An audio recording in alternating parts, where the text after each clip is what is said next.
Hi. So here I would like to talk about the expertise card. Some people, when they are in conversation with others, they like to play the expertise card, which means that instead of sometimes actually engaging in the conversation, they would say things like, listen to me because I have more experience.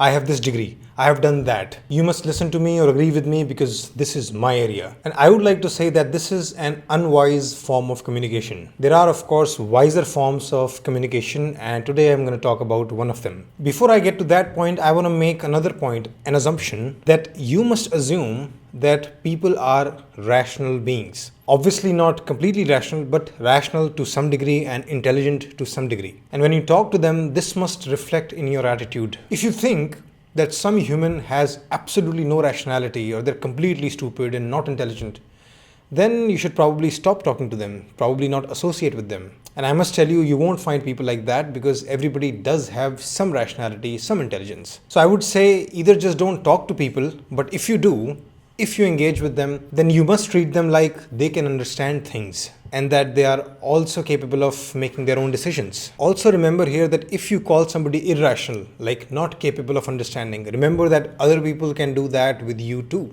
What if people kicked you out of a conversation because they think you are irrational? How would you feel? So the idea here is nobody gets to decide. We all need to assume that we all are rational beings, at least to some degree. Now I'll come to the expertise card or the experience card. What really is your expertise? Like, what do you mean by experience? Ultimately, all the expertise or all your experience or even all your titles, what do they represent?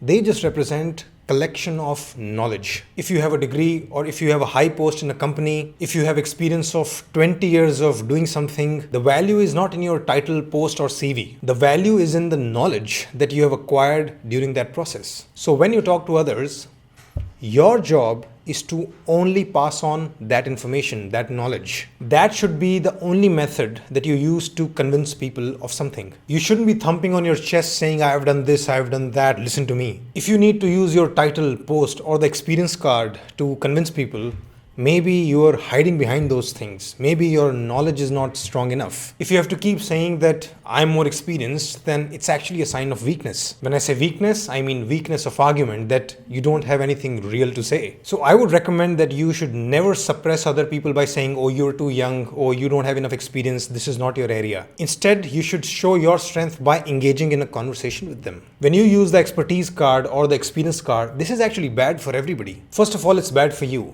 You remain intellectually weak because now you can just get away with claiming that, you know what, I have these titles, degree, post, whatever. Now you don't have to polish your own knowledge. It's bad for the other person because they don't get a fair chance in the conversation. And it's obviously bad for the society because the best ideas don't win anymore. See, the only real power that you have in your hands is your knowledge, which is expressed through words. When you come in conversation with other humans, all you should do is just present those words. And if your knowledge is convincing for them, they will take it. Because remember, we are assuming that people do have some degree of rationality and intelligence.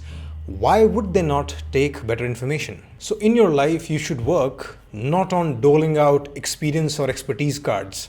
You should work on your knowledge and your arguments. So your internal goal should be, how do I talk? What do I say that the other person gets convinced on their own? So please make this a permanent rule in your life. Never, ever tell people that you have to listen to me because I have more experience. Simply pass on the knowledge that you have and then let it go. If they accept it, great. If they don't, then get better at talking.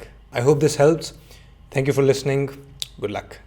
These videos can help you to some degree, but if your problems are really serious or painful, you should come for counseling. We now have a team of psychologists who can help you and your family live a much better life. Here are some feedbacks from our clients.